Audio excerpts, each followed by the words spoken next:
What is up, everybody? Steve here. I hope you are doing well. It has been a trying week, to say the least. This is the third video of the three-part series of Hurricane Ian. As you probably know, mass devastation here locally.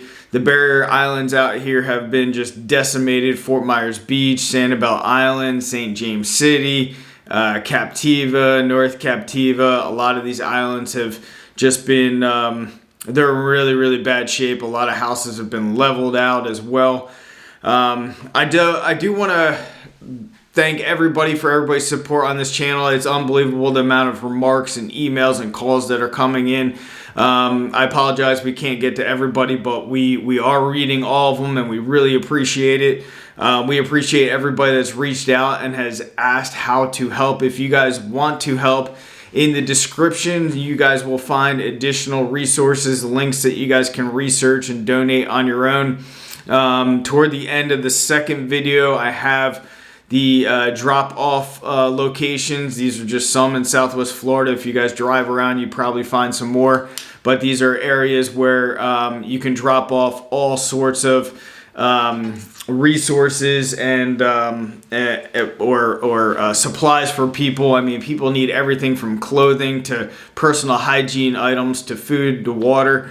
There's a lot of people that do need a lot of help out here. So you guys can check out all those resources. If you guys email, we're having a tough time even responding to everybody's emails. This is why I want to kind of get the word out on this. So I've experienced multiple hurricanes since I've lived here since 1999. I moved here from New Jersey and been through multiple hurricanes. I've never experienced anything like this before, but I've seen the trend in past hurricanes in terms of what happens with migration patterns and what I think is going to happen with Southwest Florida. So I think that we're going to see a overall slowdown of migration to Florida in general. I think that a lot of people, as soon as they see a natural disaster and devastation, especially you see it on this channel or on the news, people kind of freak out and they go, you know, I don't want to move there. So I think overall we will see a slowdown in inward migration from other states. And I believe that if people are still interested in moving to Southwest or to Florida, they may consider moving more inland and away from the coasts. We're going to see migration out of Southwest Florida and probably in Florida in general. That's going to increase the amount of inventory that's going to come to market.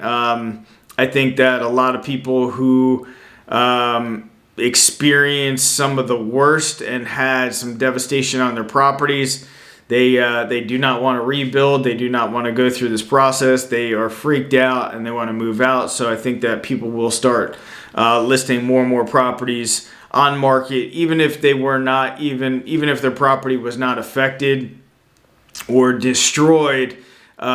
Just going through the hurricane, it's pretty scary for a lot of people. So that fear is going to set in, and I think that people are going to move out. Rental prices, I bet you we're going to see them increase. Some are going to gouge, unfortunately, and so it's probably going to be a tough time finding rentals, short-term as well as annual rentals in Southwest Florida. Some landlords are just going to gouge people because they know people are going to be displaced, but they still have to remain in Southwest Florida. And I think that we're going to see rental prices just shoot up, and supply and demand, the amount of supply is going to diminish as well because there's so many people that have been displaced. So there's going to be less and less properties available for rent. If you guys do own properties, maybe it's a second home or vacation property, consider putting your property up for rent because you guys probably will be helping somebody in need. Homes for sale not in low-lying areas that were not affected may see price increases. I'm on multiple drips, as I said in many videos in the past. I believe that we are going to see more price increases on those properties, even though we are in a transitioning real estate market, to say the least. We're going to see probably some people trying to get higher prices. I don't think it's necessarily going to work out for them because I think more people are going to be inclined to rent right away if they've been displaced, and then people coming into this market, I think that they're not going to be in any huge rush to buy in Southwest Florida. So I don't see that these people that are increasing prices are going to actually get their prices. The elderly, I do not think will rebuild. I think people in their 60s, 70s, 80s, 90s, I don't think if they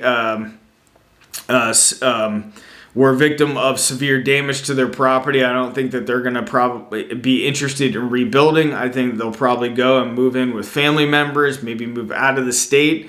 And I think that those people will list their properties. And I think we'll see a lot of these properties that are going to be gutted that are going to come to market, meaning no drywall down to the studs, and have not been rebuilt. So it's going to take some investors coming in to rebuild these homes, list them on the market for sale. It will be an opportunity for investors for this to pick up properties that are going to be priced better as well. So I think that there's going to be more deals to come to market based on properties that are basically half built that need to be completely redone. I've never seen properties get wiped out like they've been wiped out in terms, like if you look at Fort Myers Beach, some areas just completely flattened out. I showed you some video footage on Bonita Beach because we were actually able to access Bonita Beach, and just amazing, some of these structures just completely gone. So I think that we're going to see more vacant lots, and probably vacant lots hit the market for sale. With those properties that were completely flatlined and completely gone. Obviously, there's no structure there anymore. And then we're going to see other houses being scraped, but basically being torn down because the cost to rebuild just doesn't make sense. And there's a thing called FEMA 50/50. And essentially, if you have a property that you are putting in terms of monetary value, more than 50% of its value, and you guys can do more research on this, but I'm just giving you the summary of it, then you have to bring, if you're doing that much more money into the property, you have to bring that property to code. So if this property sits on, say, a monolithic slab on the ground, the base flood elevation might be 10 feet in the air, so you'll actually have to raise that property up. Probably doesn't make sense for a lot of homes that suffered a lot of damage, and a lot of those properties might just get scraped. I think that we're going to see a delay of inventory for sale. A lot of the dust needs to settle. There's been a lot of shock, and a lot of people are processing what's going on. So there's going to be, I think, maybe a couple of months, maybe several months before we start seeing an influx of inventory because people are processing. They have to go through the process of insurance and everything else. And when I say shock, when we've been going into homes of people that have been flooded out, lost everything, and they're just kind of they're cloudy in their thoughts, and we've been able to kind of come in, give them some guidance and some structure on what to do next, just moving furniture out of their property, getting it cleaned up. So there's a lot of maybe melancholy is the word I'm looking for. A lot of just even we are ourselves, we haven't even experienced the amount of devastation that a lot of people have in Southwest Florida here, fortunately. So there a lot of people are just need time to process. So I think that they're going to need that time to speak to insurance companies, attorneys, and so forth.